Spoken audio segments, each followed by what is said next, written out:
जयसिंगपुरात मातीचे बैल साकारण्यासाठी कुंभार बांधवांची लगबग. चाहुल बेंद्राची शिरोळ हातकणंगले तालुक्यात मागणी. अवघ्या 20 दिवसांवर येऊन ठेपलेल्या बेंदूर सणासाठी चिखलाचे बैल तयार करण्याची धांदल कुंभार बांधवांकडून सुरू आहे. जयसिंगपूर शहरात तयार होणाऱ्या चिखलाच्या बैलांना शिरोळ हातकणंगले तालुक्यातून चांगली मागणी असते.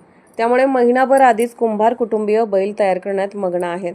काळी माती, शेण, राख याचे मिश्रण तयार करून त्यापासून आकर्षक असे बैल साकारण्याची कला शहरातील कुंभार बांधवांनी जपली आहे. मागणीनुसार पुरवठा करण्यासाठी सध्या कुंभार बांधवांची लगबग सुरू आहे.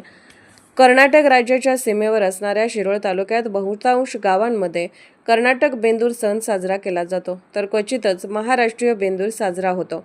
गेल्या काही वर्षात कच्च्या मालाचे दर वाढले असून बैलांच्या विक्री दरात मात्र म्हणावी अशी वाढ झालेली नाही. ही ग्राहकांच्या दृष्टीने समाधानाचे म्हणावे लागेल. जयसिंगपूर शहरात तयार होणाऱ्या बैलांना वडगाव, इचलकरंजी भागामध्ये चांगली मागणी आहे. गुढीपाडव्यानंतर बहुतांश कुंभार बांधवांकडून कच्च्या मालाची जुळवाजुळव सुरू होते. कामगारांची संख्या दिवसेंदिवस कमी होत असल्याने उपलब्ध असलेल्या कारागारांवर ताण पडत आहे. गणोबा, नागोबा बैल तयार करण्याची परंपरा खंडित होऊ नये यासाठी कुंभार बांधवांच्या नव्या पिढ्यांनी ही कला अवगत करण्याची गरज आहे.